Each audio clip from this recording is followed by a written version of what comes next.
Happy day, children. It's biobotany class today. Let's start with the third experiment. Already we have discussed experiment 1 and experiment 2. Now let's move to experiment number 3, the revised portion. Actually, experiment number is the old one, which is now revised as experiment 3, and the topic is to verify Mendel's monohybrid cross. To verify Mendel's monohybrid cross. It is a problem. You will have to solve the problem. It's not that much difficult, very easy one. It's given as solving the problem to verify Mendel's monohybrid cross, aims, principle is given over here, okay, and then you got the requirements given, then followed by the requirements you got the procedure and observations, inference. Children, you need not write any of this thing.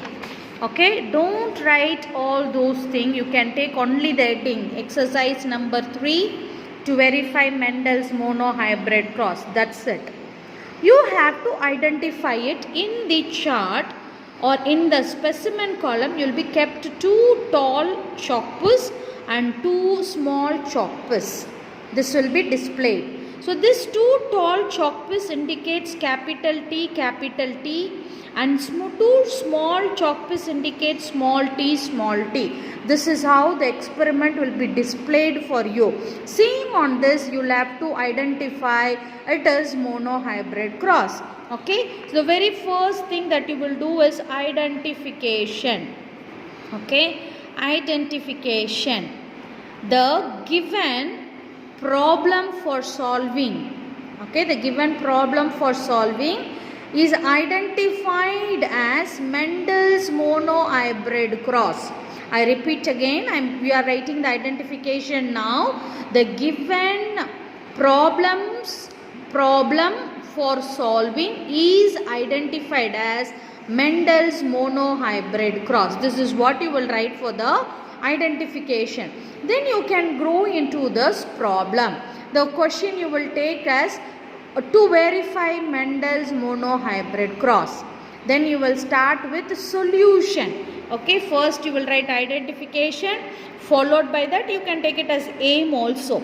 Aim is to verify Mendel's monohybrid cross, and the third one you will take as solution. As it is a problem, you are going to find out the solution.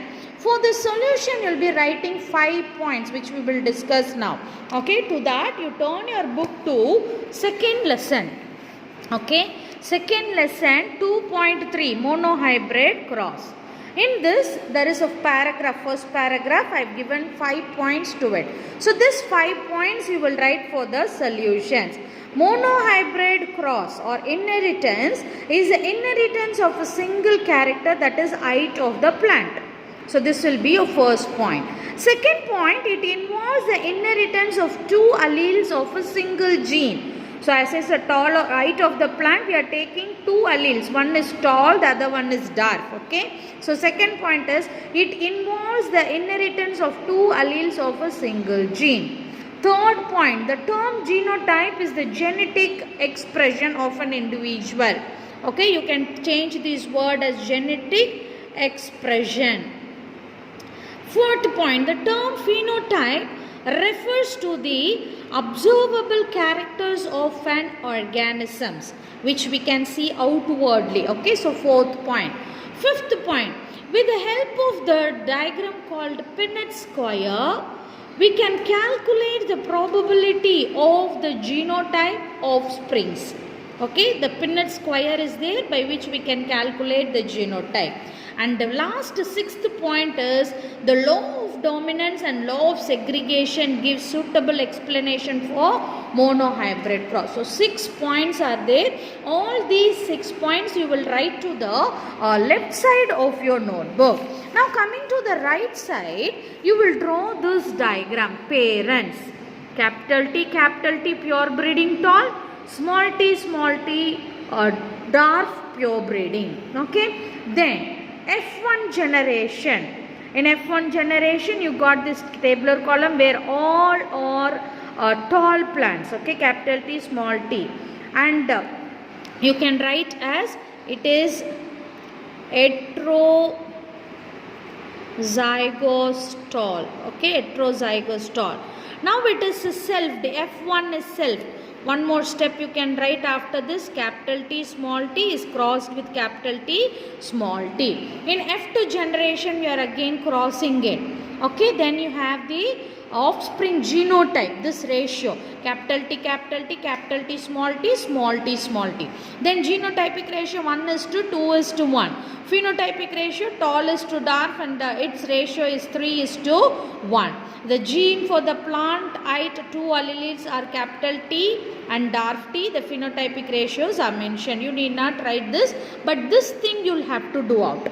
This is the solved one. The genotypic ratio is 1:3:1 with this information and genotype. This is what you will be writing, children. So again I repeat, first thing you will write the identification, and the second one you will write the aim. Then you will go with solutions on the left side. On the right side you will start with this this is going to be solution. This will be your solution, and the points now you will write it as reasons.